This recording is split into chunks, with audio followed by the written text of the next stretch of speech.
Bueno, pues vamos a comenzar ya. Bienvenidos a todos a este primer seminario internacional del proyecto Retos, que lleva por título Retos actuales para los derechos fundamentales y las políticas públicas. Antes que nada, pues daros las gracias a todos los ponentes por haber aceptado venir a discutir con nosotros. Podríamos decir, presentando un poco la idea del proyecto que tenemos para desarrollar, que si a la segunda mitad del siglo XX, nada más terminar dos cruentas guerras mundiales que asolaron el occidente del mundo, ¿no? Había algún margen para el optimismo respecto del progreso en materia de Estado constitucional y de Estado de Derecho. Las cosas pues ahora se presentan de forma muy diferente. Muy diferente, producto, bueno, de varias circunstancias.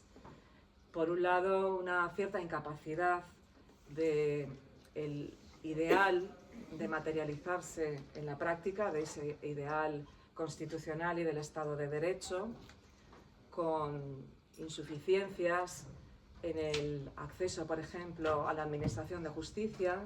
Isabel Turegano nos hablará de esta cuestión dentro de un ratito, con los problemas que supone para la condición de ciudadano el no ser realmente igual a la hora de acceder a la Administración, a la hora de recibir un trato por parte de la Administración, de lo cual nos va a hablar Juli Ponce también esta tarde. Por otro lado, nos encontramos con el problema de la irrupción de los populismos. Nuestro primer ponente, Andrei Cristán, nos va a hablar de este problema. Hoy venía en la prensa española una encuesta que se ha publicado, que viene a decir que aproximadamente un tercio de los españoles consideran o valoran positivamente el franquismo. Y en el caso de la gente joven, la mitad. Y esto creo que tiene mucho que ver con la carga cognitiva del Estado de Derecho, de la cual nos va a hablar Adrián hoy.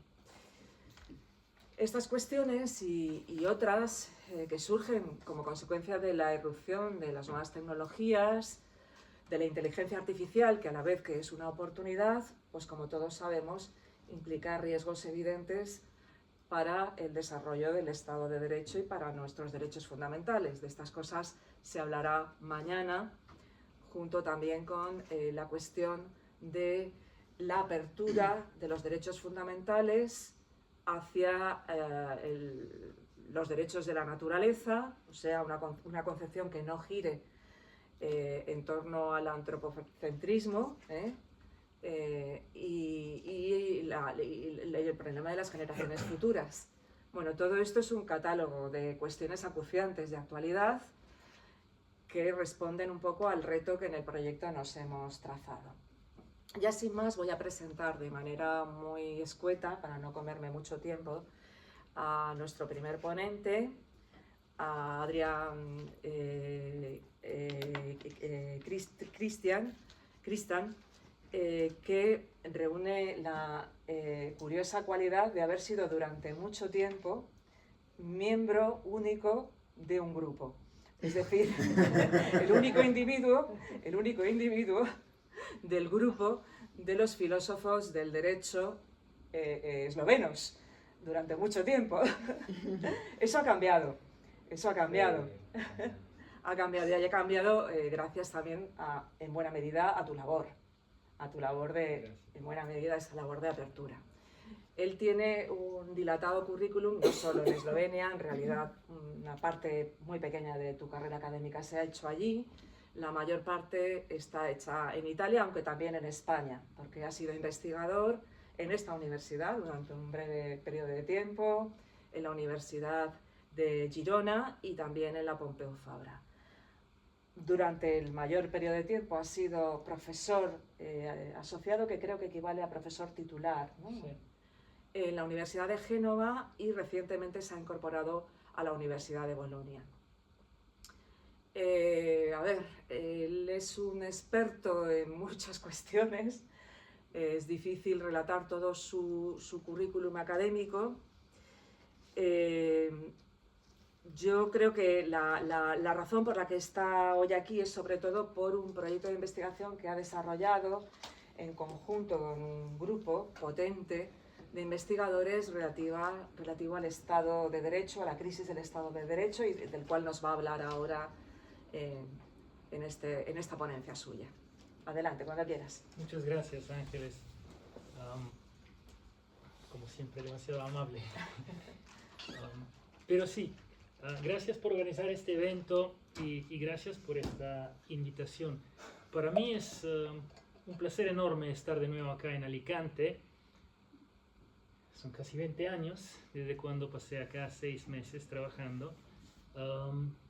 Y es un placer aún más grande esta vez porque voy a hablar de algo que en mi opinión constituye un gran desafío político y cultural de nuestro tiempo. Tú ya lo has mencionado. Se trata de la defensa del Estado de Derecho frente al avance de modelos populistas y autoritarios.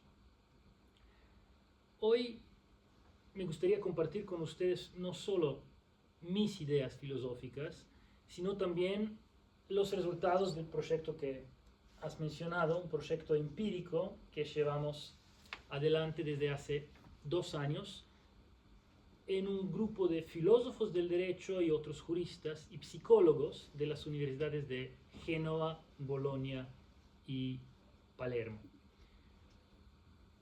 Lo que les contaré hoy aún no está publicado, esta página tampoco, pero los experimentos ya se llevaron a cabo. Todo el proyecto empezó con una pregunta aparentemente simple. ¿Por qué el Estado de Derecho está perdiendo terreno, por así decirlo? En Europa, en las Américas, en buena parte del mundo. ¿Por qué la gente conecta tan fácilmente con discursos populistas de acción inmediata, soluciones rápidas, decisiones fuertes, mientras que la idea de respetar límites, procedimientos, reglas o controles parece a veces demasiado abstracta, más lejana, incluso algo irritante? De hecho, parece haber aquí una paradoja. Me explico. Si preguntamos a la gente si está a favor del Estado de Derecho,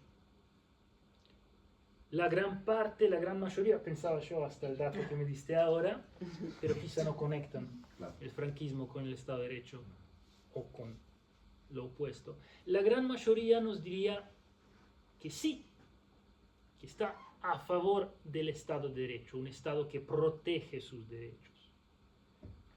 De hecho, casi todos valoramos positivamente este modelo de ejercicio del poder.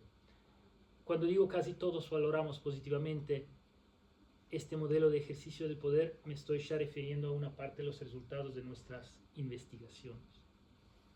Sin embargo, y este es el punto inquietante, cuando llega el momento de votar, se dice de ir a las urnas, las mayorías tienden a elegir candidatos que no promueven este ideal político-moral. Es más, en algunas ocasiones las elecciones democráticas, más o menos democráticas, las ganan candidatos que se oponen explícitamente al Estado de Derecho. Y uno se pregunta ¿por qué? ¿Cómo explicar esta discrepancia entre lo que afirmamos valorar en abstracto y lo que apoyamos con nuestras acciones concretas? Este ha sido el punto de partida. Nuestro proyecto, acá muestro la página, habrá varios videos que explican todo el proyecto, todo el desarrollo y también los resultados. Lamentablemente yo hoy los resultados no voy a poder mostrar de la misma manera que esperaba porque el artículo está bajo review en una revista importante y no queremos, lo siento decirlo así, cagarla. El proyecto nació de una respuesta a la pregunta que hice antes. Una respuesta intuitiva y muy sencilla. La respuesta fue que no todos los conceptos políticos pesan lo mismo en la mente humana.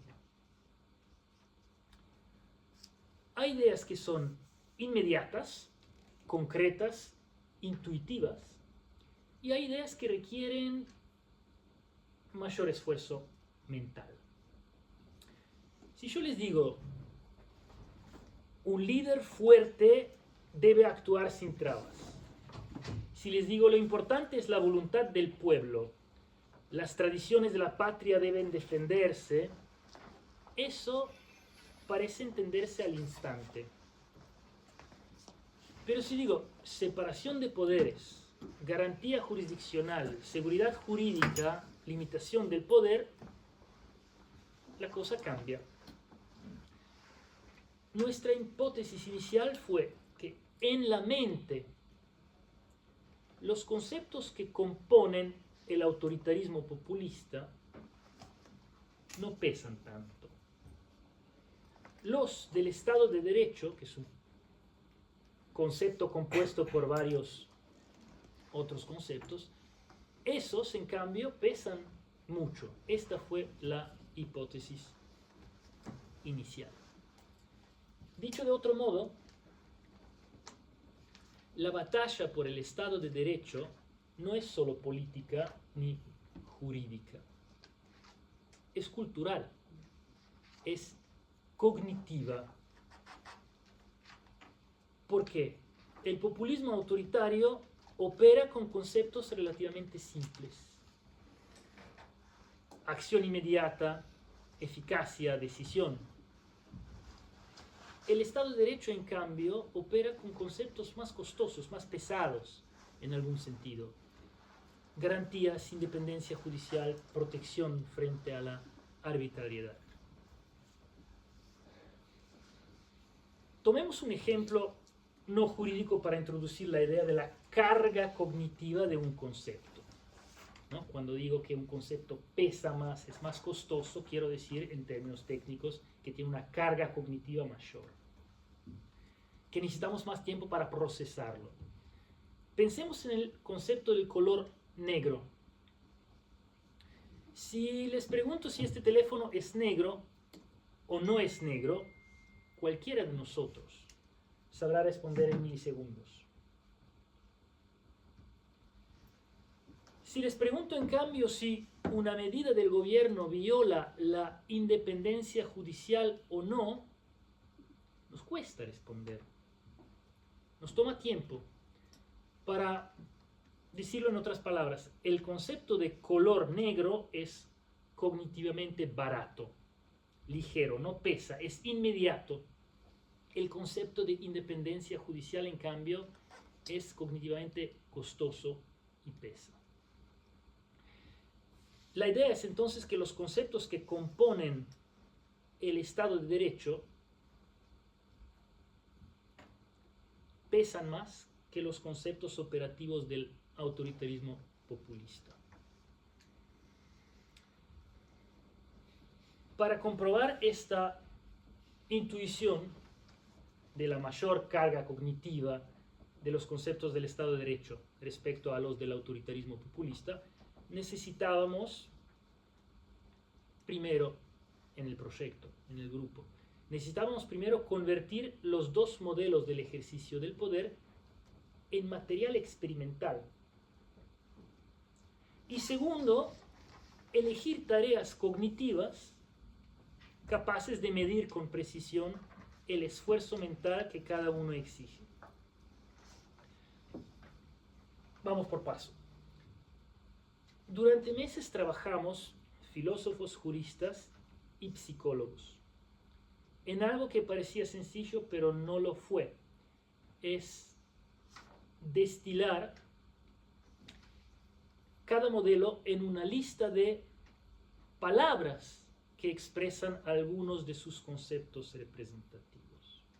¿Por qué palabras? Porque los psicolingüistas trabajan con palabras. Lo que pueden medir, o mejor dicho, para medir la carga cognitiva de un concepto, miden cómo la mente humana procesa una palabra que expresa supuestamente ese concepto. Entonces necesitamos dos listas de palabras que expresan algunos de los conceptos representativos, por un lado del Estado de Derecho y por otro lado del autoritarismo populista.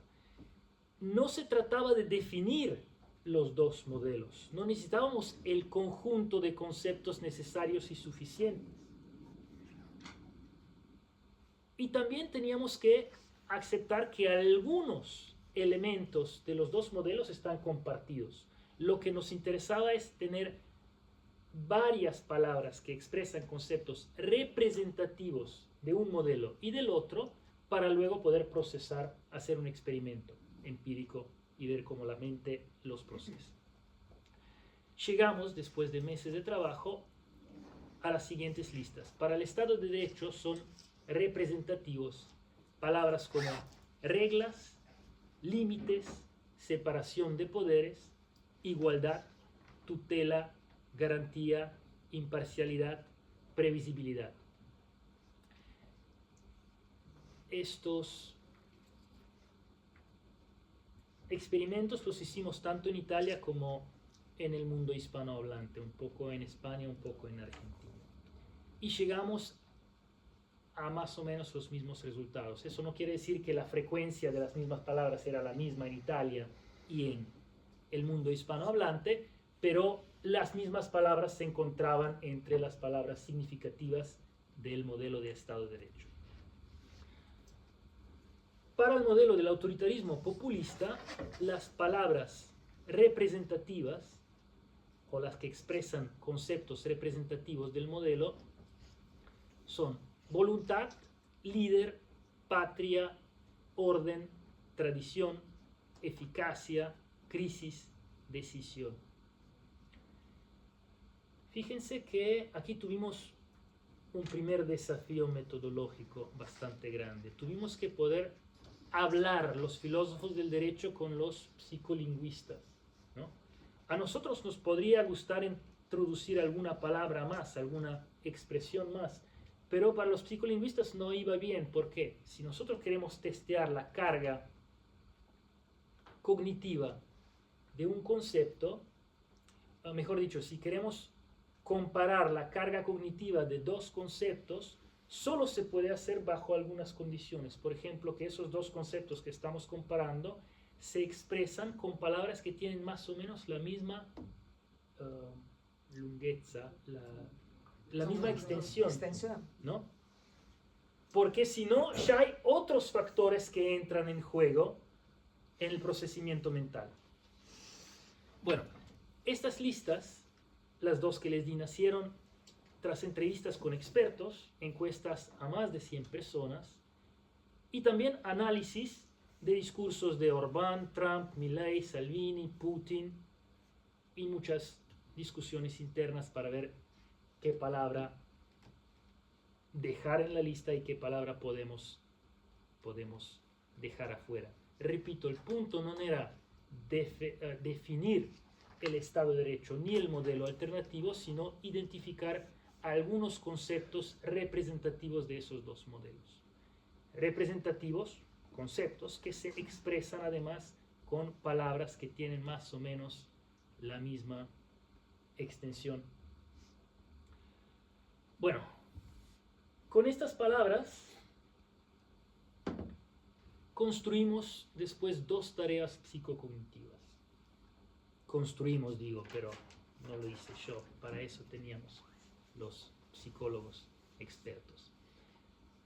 En una primera tarea que se llama de ranking, no sé bien cómo traducirla al español, pedimos a los participantes que evaluaran cada palabra en dimensiones psicolingüísticas como concreción o abstracción, mayor o menor disponibilidad contextual, familiaridad, valencia emocional, dependencia de su comprensión de explicaciones de otros, ¿no? Algunas palabras uno las reconoce, pero reconoce también que para entender el significado necesita recurrir a otras personas.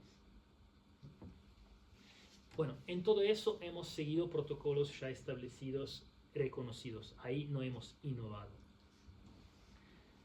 Esa fue la primera tarea de ranking sobre las dimensiones psicolingüísticas. Cada una de las palabras que he mencionado antes ha sido rankeada en estas dimensiones por muchas personas.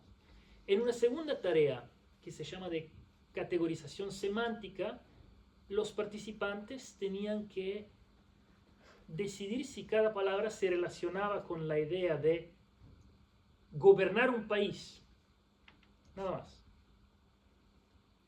Y aquí medimos tiempos de reacción, o sea, la respuesta en milisegundos.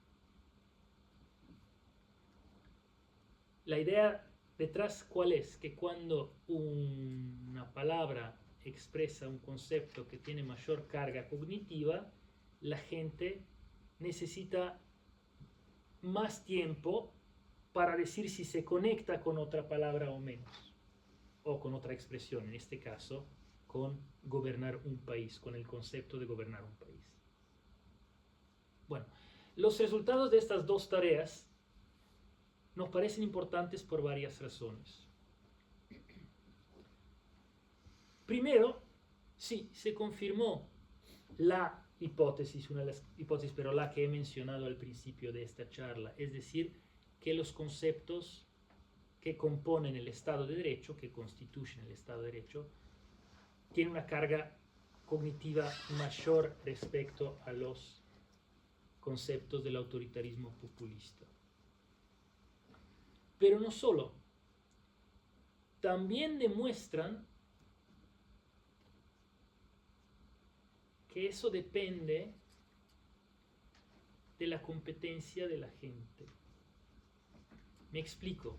Para la gran mayoría, las palabras conectadas con el autoritarismo populista eran percibidas como más concretas, más familiares, más inmediatas, y de hecho necesitaban menos tiempo para poder aplicarlas, conectarlas semánticamente con alguna otra expresión.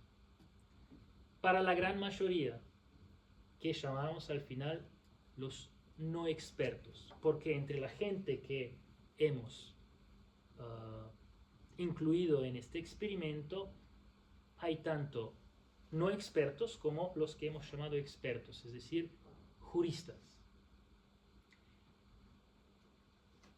Y nos dimos cuenta que entre los juristas es al revés. Que responden, que saben categorizar más rápidamente los conceptos conectados con el Estado de Derecho. Los perciben más concretos, más inmediatos. Ojo, la reacción, el tiempo de reacción entre los expertos bajó tanto para las palabras relacionadas con el Estado de Derecho como para las palabras relacionadas con autoritarismo populista. Bajó en ambos casos, pero para ellos era más sencillo, más inmediato, más concreto, operar con los conceptos que conectamos con el Estado de Derecho. Y otro punto importante, para conectarlo con el dato que me diste antes del franquismo, es que la valencia positiva o negativa, es decir, la aprobación emotiva de un modelo o de otro, no cambia significativamente entre los no expertos y los expertos. Eso quiere decir que aunque baje la carga cognitiva, del Estado de Derecho, eso no quiere decir que aumente el apoyo para este tipo de modelo de gobernar. Eso tengo que decirlo con una cautela. Tanto entre los expertos como entre los no expertos, tuvimos más gente que aprueba el Estado de Derecho en abstracto respecto al número de personas que lo rechazan y aprueban en abstracto, al menos el autoritarismo populista. Entonces, por ahí podríamos hacer alguna investigación más porque deberíamos ampliar la población y a ver si logramos tener los mismos resultados con gente que rechaza el Estado de Derecho emotivamente o al menos no lo apoya. Pero el punto importante es que con bajar la carga cognitiva entre los no expertos y los expertos, no cambió significativamente para nada la aprobación emotiva de los mismos dos modelos. Eso es una cosa importante. La otra cosa importante es ver cómo reaccionaban los que ahora estamos llamando semi-expertos. Nos dimos cuenta que después de las primeras semanas de las clases en la Facultad de Derecho, pero también en otras facultades donde tienen alguna introducción al derecho, o no sé, yo en trabajo social daba clases de filosofía de la pena. Aunque tuvieron solo unas semanas de clases de filosofía de la pena, entonces garantías, Ferraioli y todo esto, las cosas ya cambian en cuanto a la carga cognitiva de los conceptos conectados con el Estado de Derecho por un lado y con el autoritarismo populista por el otro. Parece que si los no expertos necesitaban mucho menos tiempo para procesar los conceptos del autoritarismo populista y los percibían más concretos, más inmediatos, más familiares y todo eso, y significativamente más tiempo para procesar los conceptos de Estado de Derecho y los consideraban más abstractos y hacia adelante, menos familiares y todo esto. Para los expertos, los tiempos de reacción en ambos campos bajó, pero era significativamente menor el tiempo para procesar conceptos del Estado de Derecho respecto a los del autoritarismo populista. Y los percibían más concretos los del Estado de Derecho que los del autoritarismo populista. Ahora, para no expertos, los tiempos de reacción, lo siento, para semi-expertos, los estudiantes, las primeras semanas, primeros meses, los tiempos de reacción para ambos grupos de conceptos aumentó. Y en cuanto a la percepción de si son conceptos más o menos concretos, familiares y todo eso, no hay mucha diferencia significativa. ¿Qué quiere decir esto? Que no solo se confirmó la hipótesis original de que los conceptos del Estado de Derecho son cognitivamente más pesados, más costosos, que tienen una carga cognitiva mayor. También se demuestra que eso cambia con la formación y que empieza a cambiar incluso con poca formación. Porque nosotros al principio pensábamos tomar como expertos los estudiantes del cuarto, quinto grado, pero luego nos dimos cuenta que ya con los estudiantes, como semi-expertos, lo siento, los estudiantes de cuarto y quinto grado, pero luego nos dimos cuenta que no, que ahí no se ve la diferencia se nota en el primer año. Bueno, ¿a dónde voy con todo eso? ¿Qué es lo que podemos sacar de todo esto? Voy cerrando y abramos tiempo para la discusión, pero me gustaría hacer hincapié en cómo estamos comunicando la idea del Estado de Derecho. No es una batalla política. política, no es una batalla jurídica. No, lo más importante no es convencer a la gente de que el Estado de Derecho sea algo bueno. Lo más importante es presentarles la idea de una manera que baje la carga cognitiva. Ahora, si esto me permite, quiero mostrarles un video mal hecho de la Comisión Europea, que hace un esfuerzo enorme. Pero no es solo este el ejemplo, y luego les voy a mostrar cuál es el problema.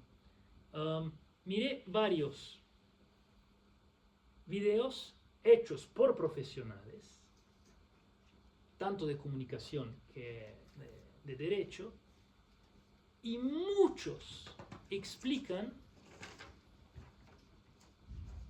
la idea del Estado de Derecho con la analogía de algún juego, un deporte.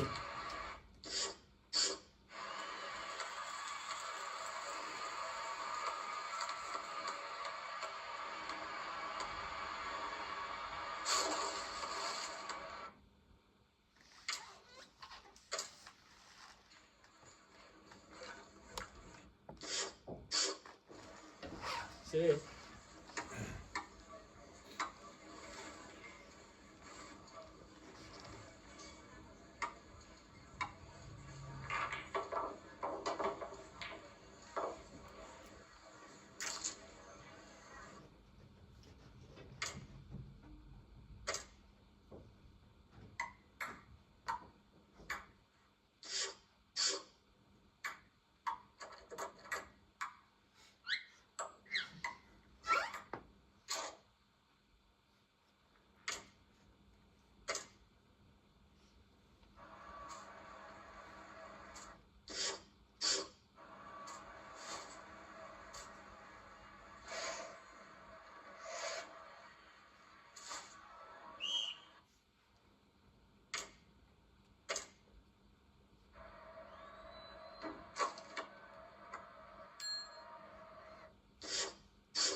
¿A dónde voy?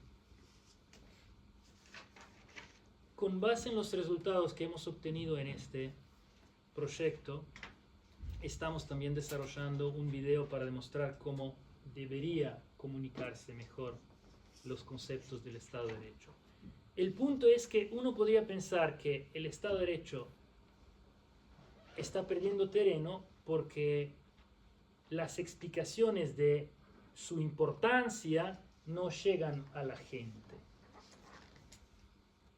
En cambio, con base en los resultados, yo diría, limitado, obviamente, a la población en la cual hemos hecho este estudio empírico, es que la gente de antemano está a favor del Estado de Derecho. Entonces, este no es el problema, no hace falta convencerlos de que es algo bueno. La primera cosa. La segunda, uno podría pensar, bueno, sí, en abstracto saben que es algo bueno, pero luego en concreto no lo entienden bien, por eso no lo saben aplicar, por eso no saben cuando votan, si están votando a alguien que está a favor o en contra del Estado de Derecho. Bastaría mandar esos videos a todo el mundo por WhatsApp y así lo entenderían de una. No lo pueden entender si nosotros lo estamos presentando en un contexto que no tiene nada que ver. Si el rule of law, los conceptos del rule of law se presentan siempre en un contexto de juego, cuando la vida bajo un gobierno en el cual se ejercita el poder no es un juego.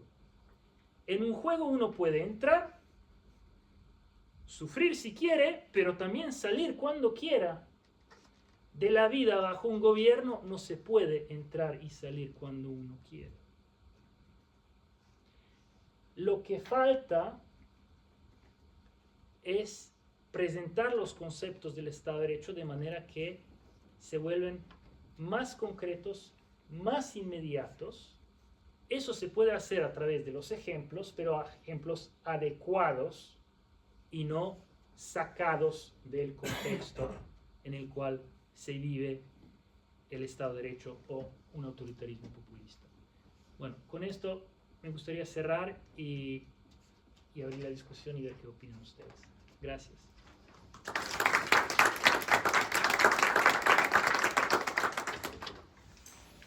Bueno, después de esta espléndida exposición de un espléndido proyecto, que tengamos tiempo un poco de reaccionar ante el conjunto de información que nos has dado. Vamos a abrir el debate. ¿Quién quiere iniciarlo?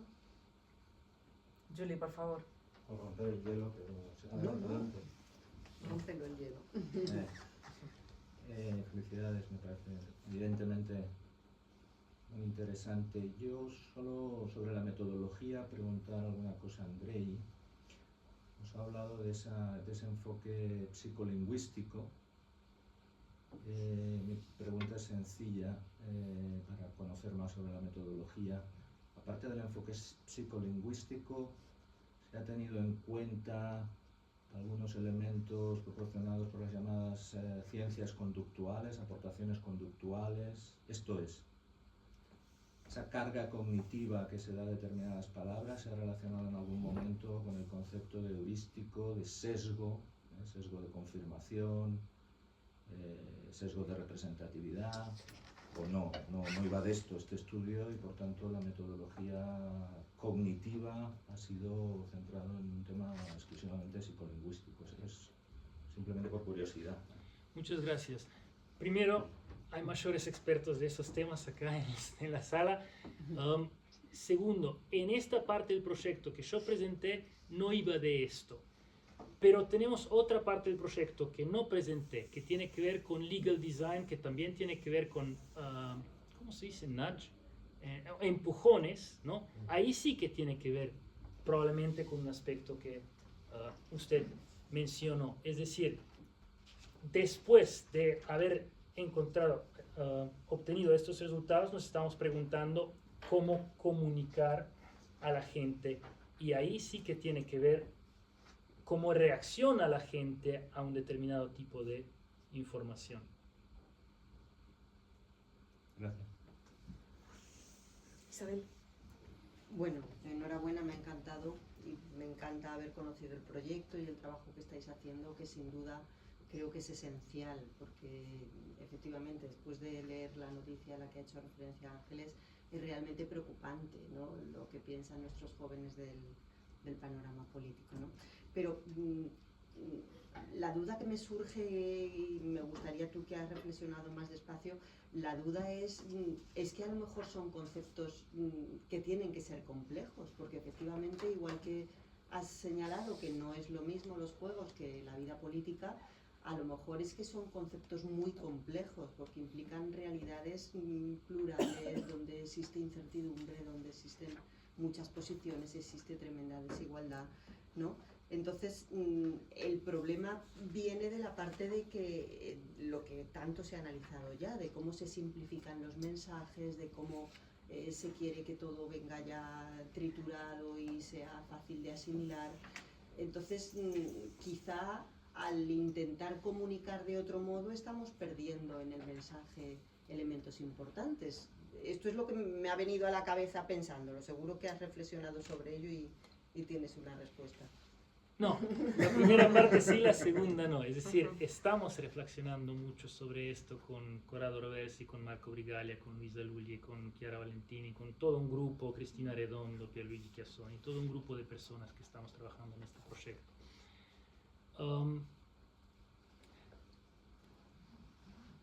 Quisimos separar dos cuestiones.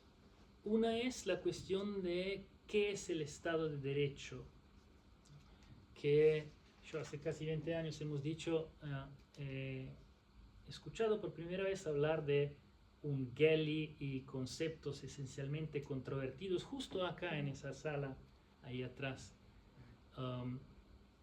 y Waldron no era el primero, pero el primero que lo puso en el título de un artículo, se está diciendo que el Estado de Derecho es un concepto de este tipo, es decir, no solo que es complejo, también tiene unos aspectos que lo hacen controvertible en el sentido de que nunca nadie se va a poner de acuerdo sobre cuál es la definición.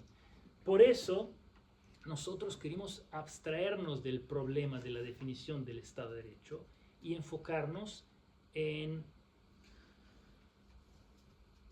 los elementos, los conceptos que componen pongamos, conceptos moleculares, si quieren, que componen conceptos atómicos que componen este concepto molecular. Por eso, la investigación empírica se ha hecho sobre símbolos elementos. Y estos son menos complejos en este sentido. La tarea, entonces, no era el objetivo, no era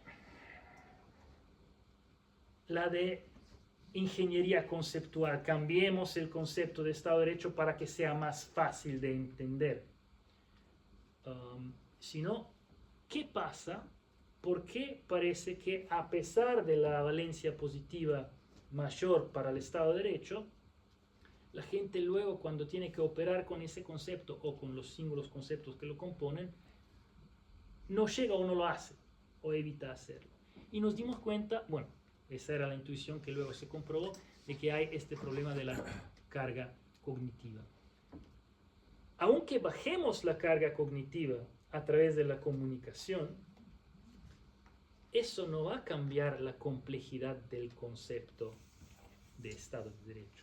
Por eso digo que quisimos distinguir estas dos preguntas.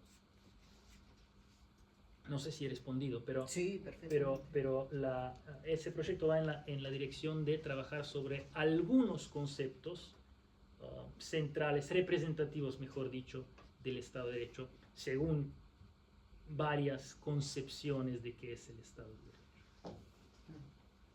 Gemma. Gracias.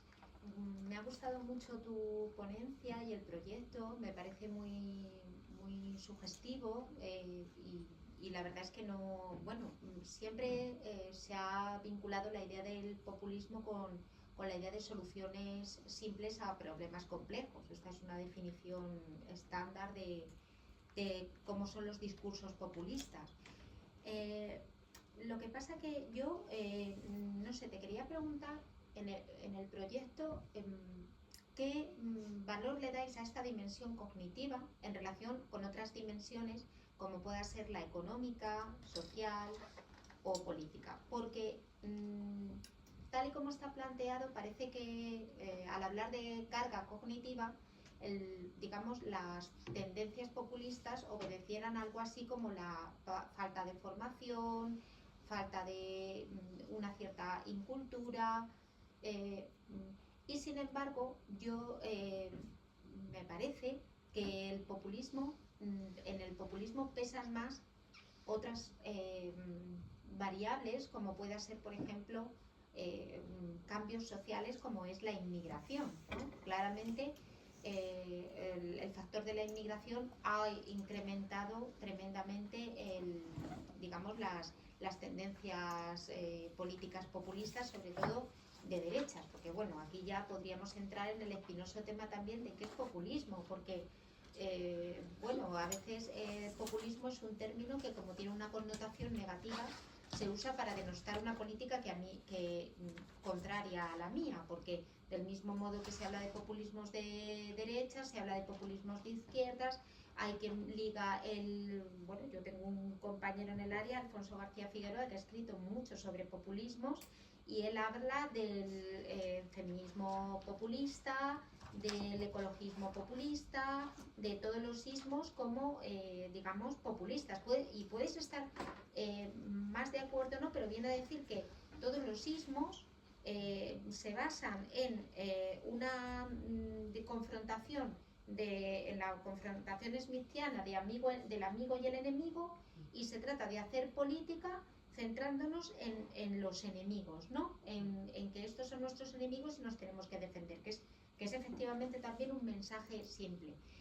Pero lo que quiero decir es que yo veo que quizás el lenguaje simple o el discurso simple sea más bien el instrumento que el poderoso, el que aspira al poder, utiliza para, digamos, ganarse al auditorio. Pero en sí, digamos, hay otros factores que coadyuvan a que ese mensaje cale. Y creo que son circunstancias sociales, económicas, de grandes desigualdades, crisis económicas. Entonces, claro, ver la solución, por decirlo de alguna manera, al populismo en la formación,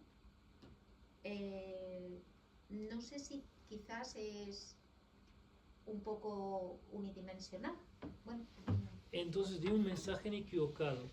No, yo lo he entendido mal, No, a ver, nosotros solo nos enfocamos en la dimensión cognitiva, porque los demás ya se ocupan de otras dimensiones desde hace mucho más tiempo, mientras que en la cognición, en la dimensión cognitiva hasta ahora no hemos encontrado trabajos de esta seriedad, de este tipo. Ahora, nuestro problema no era hacerse cargo de los populismos como el populismo es algo malo, ¿no? Mi respuesta era una respuesta a la pregunta ¿cómo explicar la discrepancia, cuando hay una discrepancia, entre la afirmación valorativa respecto al Estado de Derecho, ¿no? Cuando uno valora en abstracto, dice yo estoy a favor del Estado de Derecho, pero luego en la misma población, cuando, por hipótesis, la mayoría está a favor, la mayoría luego vota a la gente que no promueve ese ideal o que incluso por explícito se opone a ese ideal. Entonces la pregunta era esta, diferente. Y a esto íbamos. Lo que se puede hacer con la formación es bajar la carga cognitiva. Y un dato muy importante que no lo hemos hipotizado antes, es un dato, un resultado de la investigación, pero me parece muy importante, es que aunque hayamos demostrado que con la formación baja la carga cognitiva, eso no afecta la aprobación o desaprobación del modelo. Por lo tanto, si alguien quiere estar a favor de un modelo más populista, yo solo hablaba de autoritarismo populista, ¿no? Porque hay otros tipos de populismos también, ¿no? Pero el punto es que si nos enfocamos en la dimensión cognitiva, no estamos aún manipulando la aprobación o menos emotiva de un modelo de gobierno. No estamos manipulando a la gente a moverse hacia la izquierda si antes eran de derecha.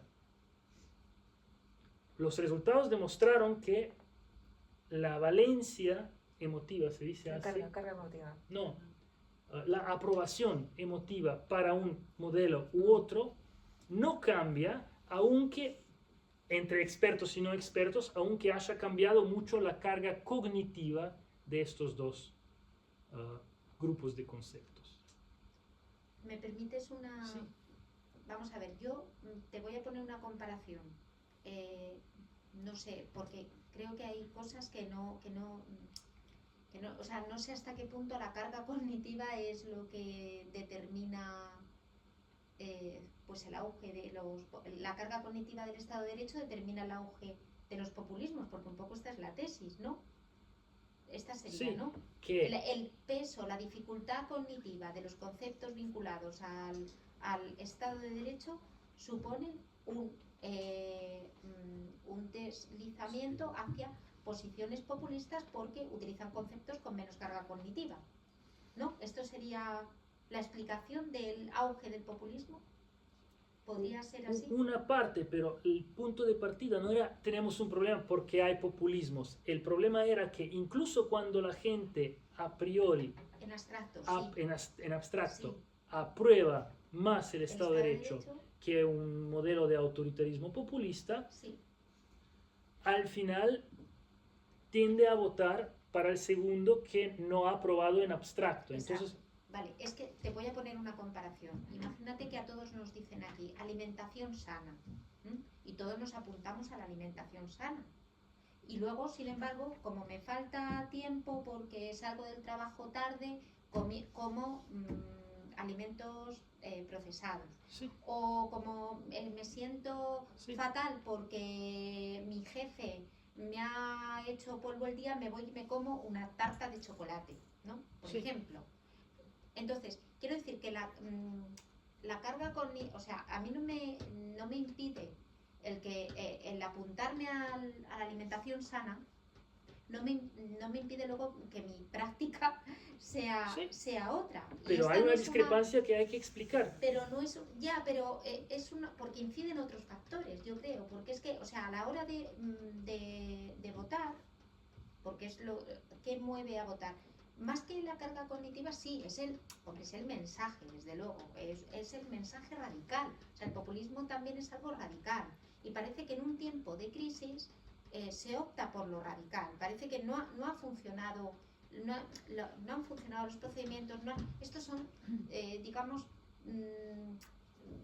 es algo que hace que al final las cosas no me funcionen a mí como individuo, ¿no? Que es un poco la razón por la que aumentan los populismos. Entonces, no sé hasta qué punto estas dificultades cognitivas son las que mueven al voto populista, porque hay gente muy, muy formada. O sea, yo tengo compañeros muy, muy formados y que no tienen ninguna carencia cognitiva, ninguna, y además, o sea, compañeros nuestros, ¿no? Vamos a pensar en un catedrático de universidad, no debería ser movido al populismo, ¿no? Con tu teoría. No tiene nada que ver. Creo que aquí hay un malentendido probablemente, que no comunique bien el mensaje. No tiene nada que ver. No estoy diciendo los listos están a favor del Estado de Derecho y los estúpidos están a favor están en contra del Estado de Derecho. No estoy diciendo esto.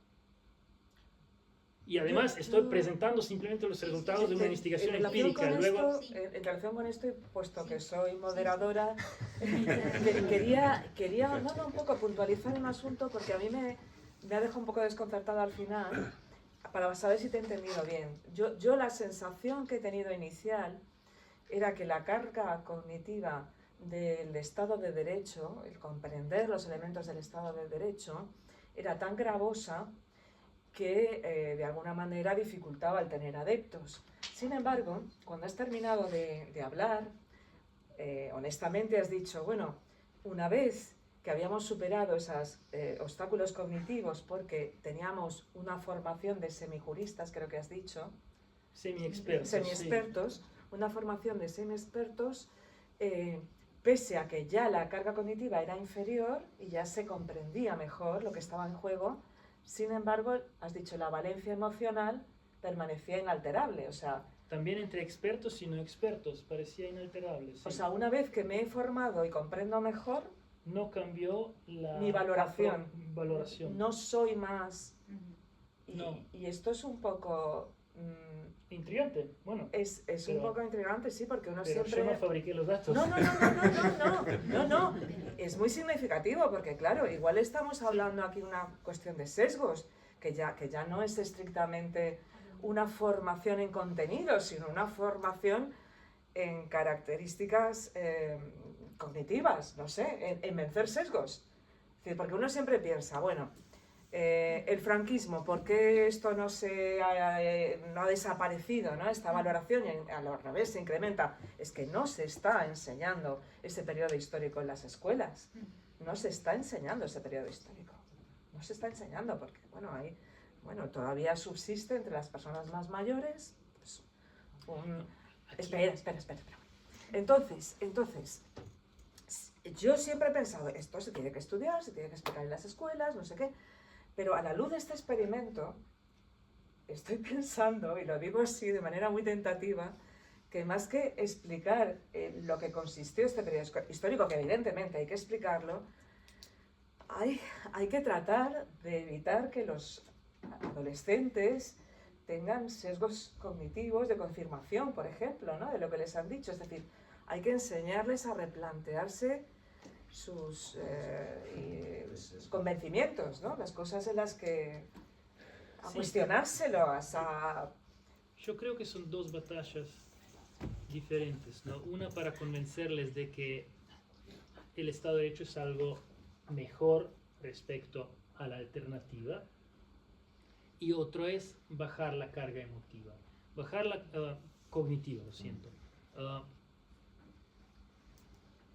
Si bajamos la carga cognitiva, simplemente quizá nos aseguramos de que los que ya lo valoran positivamente al final van a actuar más de acuerdo, menos veces se van a comer la torta, por ejemplo.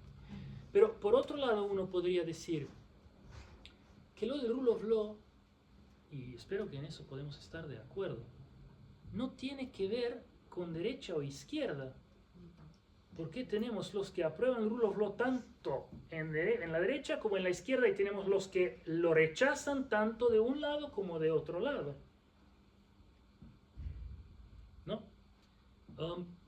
Y uno podría decir, quizá por los sesgos que tenemos, pero si nosotros vamos a bajar la carga cognitiva del rule of law, entonces estamos manipulando a la gente de que acepte más fácilmente el rule of law, de que lo apruebe mayormente, y entonces algunas personas se van a poner en contra, van a decir, ¿cómo decirlo? Si eso fuera un discurso de izquierda, ¿no? El de derecha podría decir, yo estoy en contra de que se explique de esta manera el rule of law. Y otro podría decir, no, fíjate, si la valoración no cambia, todos estamos mejor si enseñamos el rule of law. Y todos vamos a vivir mejor, porque el rule of law es el modelo que permite luego tanto a los de la izquierda como a los de la derecha de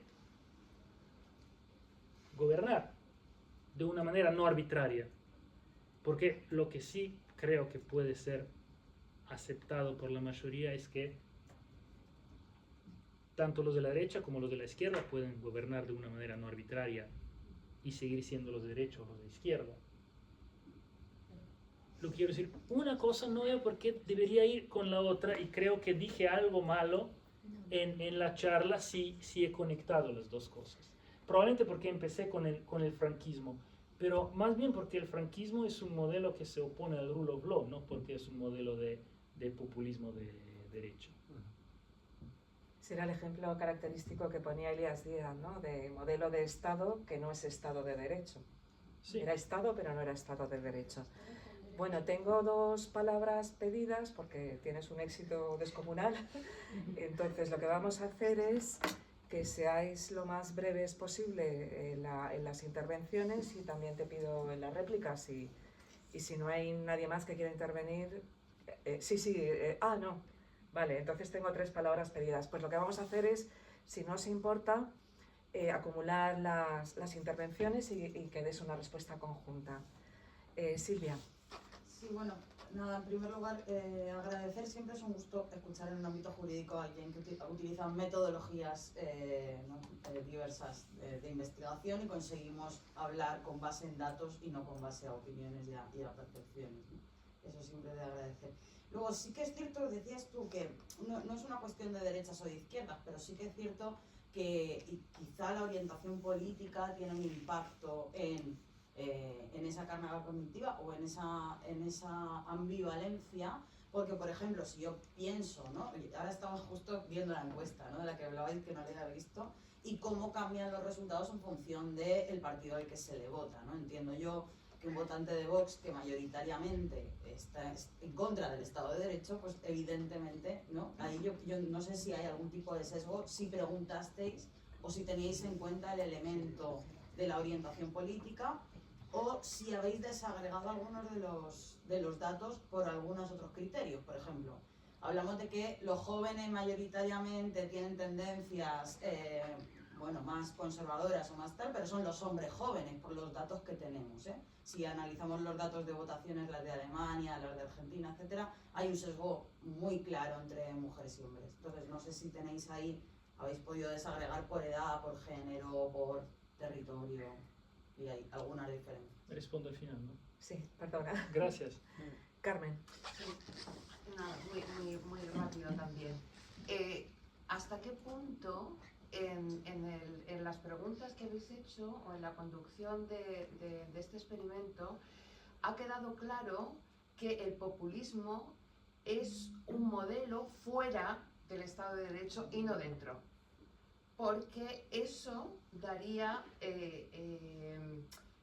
creo que se podría comprender mejor que, a pesar de que la gran mayoría de las personas que han contestado al test o que han hecho el proyecto estén de acuerdo con el Estado de Derecho, pero después votan otra cosa. ¿Hasta qué punto eso ha quedado claro? Que son dos modelos distintos y que queda fuera. Que el Estado de Derecho es incompatible con el populismo o el populismo es incompatible con el Estado de Derecho. Porque es un poco lo que sucedió con el Brexit en Inglaterra. Es decir, la gente, la gran mayoría, estaba de acuerdo con estar en Europa. Pero al final, cuando votaron, se votó estar fuera. Y eso descolocó muchísimo. Porque lo que en realidad sucedió por los estudios posteriores que se han hecho a esa toma de decisiones es que nunca pensaron que iban a estar fuera de la Unión Europea. Pero el voto era de castigo a las políticas internas, no a las europeas. Entonces, eso me hace pensar, siguiendo tu magnífica intervención, y desde luego un proyecto que me parece fabuloso, hasta qué punto la gente que está votando unas palabras y unas ideas a nivel cognitivo, pero emocional, porque tienen una carga emocional, todas las palabras pertenecientes al ámbito populista. Y hasta qué punto lo que en realidad quieren es estar en el Estado de Derecho, pero que se modifiquen algunas cuestiones del Estado de Derecho que están confundiendo con el populismo. Gracias. Ingrid. Hola, gracias nuevamente por presentar y compartir los resultados empíricos de la investigación de ustedes. Tengo dos preguntas. La primera es, ¿cuál es el concepto que utilizaron al momento de identificar la expresión Estado de Derecho?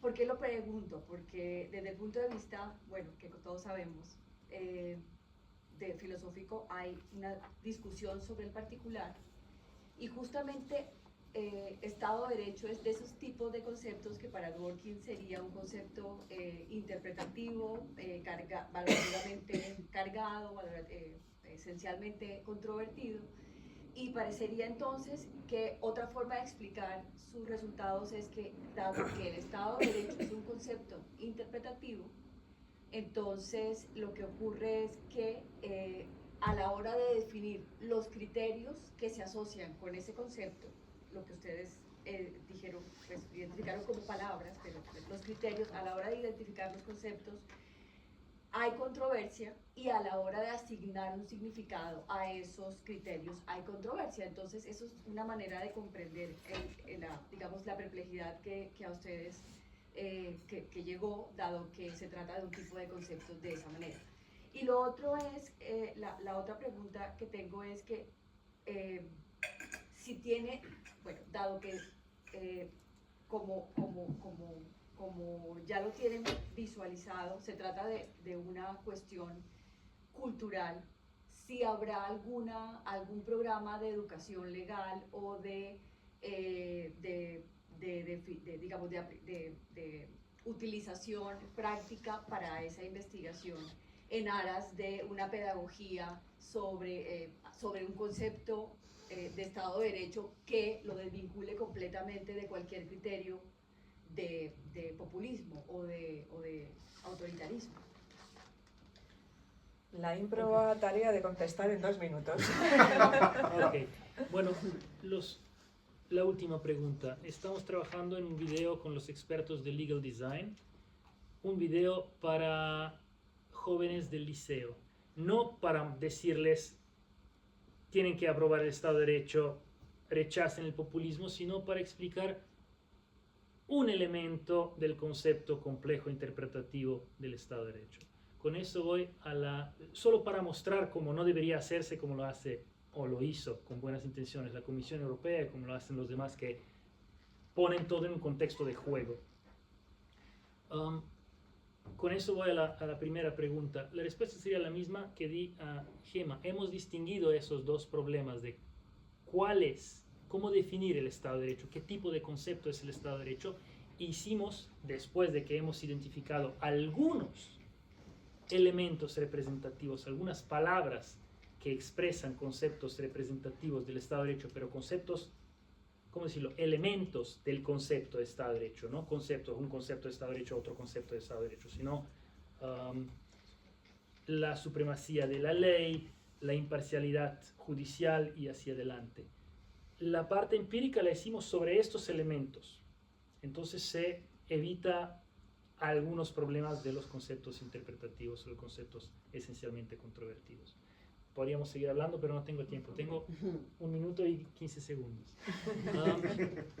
Sí, usted contó sobre una parte del proyecto que no he presentado acá. Nos dimos cuenta que los expertos agrupan estos elementos sobre los cuales hemos hecho las investigaciones muy bien en 2 cajones, o Estado de Derecho o el autoritarismo populista. No hablábamos de populismo en general, sino el autoritarismo populista, justamente porque nos dimos cuenta que hay algunas variantes del populismo que no son incompatibles con el Estado de Derecho, y hay otras que sí son incompatibles con el Estado de Derecho. Los expertos sí los separan claramente. Los no expertos, los semi-expertos, los tienen como medio borrado. Entonces, cuando uno pregunta, ¿estás a favor del Estado de Derecho? Sí. Cuando pregunta, bueno, ¿este elemento va en el cajón del Estado de Derecho o va más bien en el cajón de otros conceptos del autoritarismo populista?